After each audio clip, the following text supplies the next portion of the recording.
Assalamualaikum prep class. How are you all? Hope so you are all good.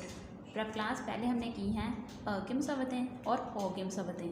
आज हमने करनी है ई की मुसव्वतें. सबसे पहले हम पेज नंबर 24 की स्टेटमेंट को रीड आउट करते हैं. मुसव्वतों के मिलाप से दो हरफी अल्फाज बनाइए. आपने टीचर के साथ इसकी रीडिंग करनी है, इसको ट्रेस करना है और सेम है इसी तरह राइट करना है.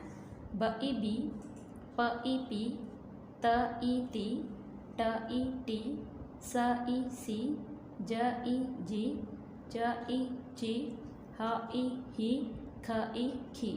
ओके स्टूडेंट्स, आपने इसको अच्छे से याद करना है. स्टूडेंट्स, अब हमारे पास पेज है 48. हम इसकी स्टेटमेंट रीड आउट करते हैं. दो हरफी और दो हरफी अल्फाज मिलकर चार हरफी अल्फाज बनाते हैं. नोटबुक पर चार हरफी अल्फाज बनने के अमल की मशक करवाएं. स्टूडेंट्स, ये हमारे पास लफ्ज़ हैं दो हरफी, ये भी दो हरफी हैं और ये मिलकर चार हरफी लफ्ज़ बनाते हैं, जैसे चाबी. ठीक है, आपने इसके टीचर के साथ रीडिंग करनी है और सेम है जिसे राइट करना है और ट्रेस करना है. चा चा, ब ई बी, चाबी. म ओ मो, त ई ती, मोती.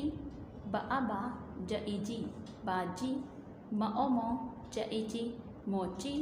च आ चा, च ई ची, चाची. स्टूडेंट्स, ये हमारे पास एक एक्टिविटी दी हुई है. इसमें ये दो हरफी लफ्ज़ है और ये भी दो हरफी. हमने इनको मिलाना है और जहाँ ये ख़त्म होता है वहीं इसके सामने राइट कर देना है. फिर बन गया ये चार हरफी लफ्ज़ चाबी.